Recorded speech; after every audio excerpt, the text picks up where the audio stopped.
ఈరోజు కథ బేతాళ కథలలోని ముగ్గురు త్యాగులు.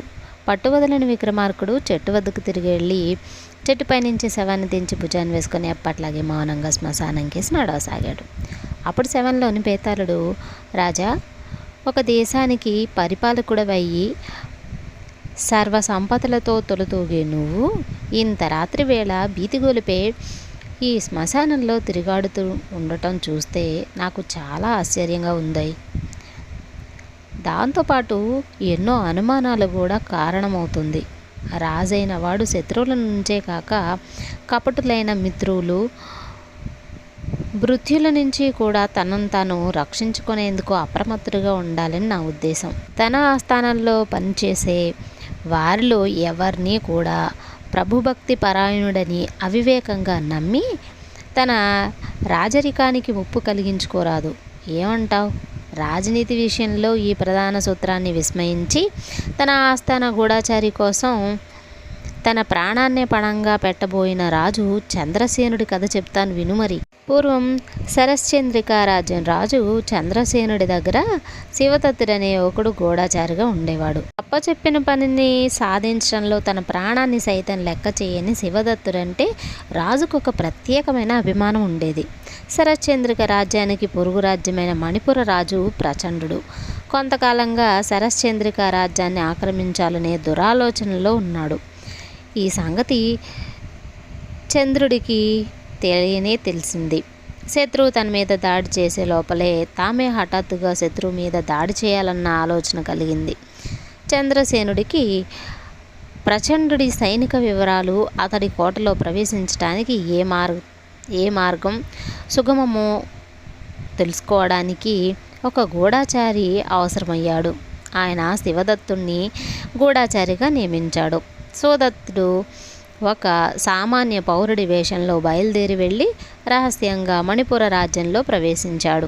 అంతేనా, అతడు చాలా చాకచక్యంతో మణిపుర సైనిక బలం గురించి, కోట లోటుపాట్ల గురించి కూడా తెలుసుకున్నాడు.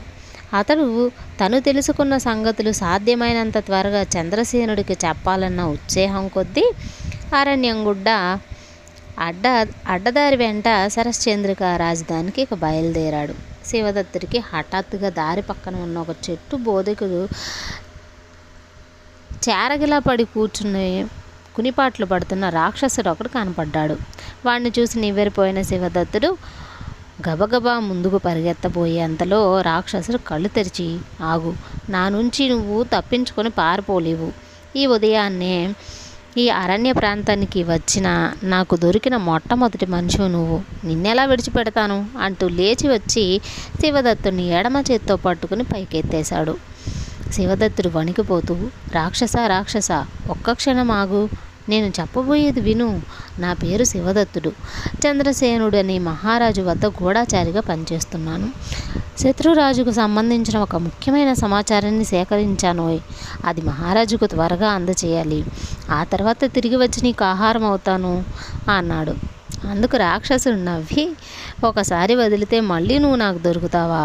ఇంతకు నువ్వు సేకరించిన సమాచారం ఏంటి అని అడిగాడు. అది మహారాజుకు తప్ప మరెవ్వరికీ చెప్పటం జరగదు అన్నాడు శివదత్తుడు. రాక్షసుల్లో పంతం పెరిగి, అది చెబితేనే గాని నేను నిన్ను వదలను, లేకుంటే ఈ క్షణాన్నే తినేస్తాను అన్నాడు.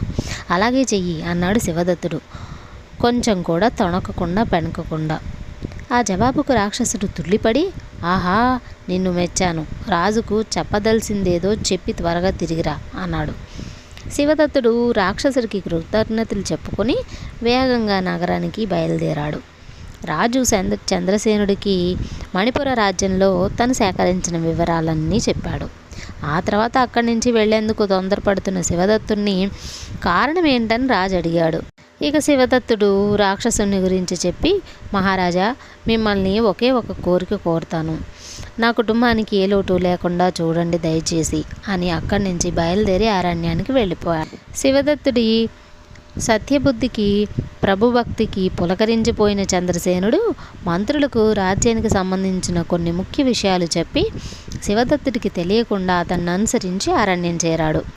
ఆ మాట ప్రకారం అన్నమాట ప్రకారం తన దగ్గరకు తిరిగి వచ్చిన శివదత్తుని చూసి రాక్షసుడు ఎంతగానో సంతోషించాడు. అయితే అంతలో రాజు చంద్రసేనుడు రాక్షసుడి ముందుకు వచ్చి, రాక్షసోత్తమ, శివదత్తుడి సత్యదీక్ష చూసావు కదా, అతను నా పని మీద ఉండగా నీ కంటపడ్డాడు. అందువల్ల అతన్ని కాపాడుకోవాల్సిన బాధ్యత నాకుంది. దయచేసి అతన్ని వదిలి నన్ను ఆహారంగా స్వీకరించు అన్నాడు. అది విన్న శివదత్తుడు, మహారాజా, నా బోటివాడు మరణిస్తే నా కుటుంబానికి తప్ప మరెవరికీ నష్టం కలుగదు. మీరు మరణిస్తే రాజ్యమే అల్లకల్లోలమవుతుంది మహారాజా అని రాక్షసుడి కేసి తిరిగి, నువ్వు నన్ను చంపి తినడమే న్యాయం అన్నాడు. దానికి రాజు, శివదత్త, రాజ్యం గురించి ఏమీ భయం లేదు. నువ్వు రాజధాని చేరేలోగానే మంత్రులు నిన్న రాజుగా అభిషేకించే ఏర్పాట్లు చేసి వచ్చాను. నీ వంటి వాడి పాలనలో ప్రజలు మరింత సుఖపడతారు అన్నాడు. వాళ్ళ సంవాదం వింటున్న రాక్షసుడికి గొప్ప ముచ్చట వేసింది. వాడు, ఇంతవరకు నన్ను చూసి భయంతో పారిపోయిన వాళ్ళనే చూశాను కానీ చావడానికి పోటీ పడే వాళ్ళను మీ ఇద్దరినే చూస్తున్నాను. అయితే ఒక సంగతి, నేను మీ ఇద్దరిని చంపి తింటానేమో అన్న అనుమానం మీకు కలగలేదా అని అడిగాడు. అందుకు రాజు చిన్నగా నవ్వి, నువ్వు శివదత్తుని చంపక వదిలినప్పుడే నీలో యుక్తాయుక్త విచక్షణ ఉన్న విషయం నేను గ్రహించాను. అందువల్లనే నేను నీ ముందుకు ఒంటరిగా వచ్చాను. అలా కానప్పుడు సైన్యంతో వచ్చి నీతో యుద్ధానికి పూనుకునేవాణ్ణి కదా అన్నాడు. అందుకు రాక్షసుడు రాజును మెచ్చుకొని, సరే, ఇంతకు నేను మీలో ఎవరిని తినాలో తేల్చి చెప్పండి, నాకు చాలా ఆకలిగా ఉంది అన్నాడు. వెంటనే శివదత్తుడు రాజుతో, మహారాజా, మీరు చెప్పినట్లు నేను రాజ్య సంరక్షణ భారం వహించలేను. అది నా శక్తికి మించిన పని. క్షమించండి మహారాజా, మీరు రాజ్యానికి వెళ్ళండి అన్నాడు.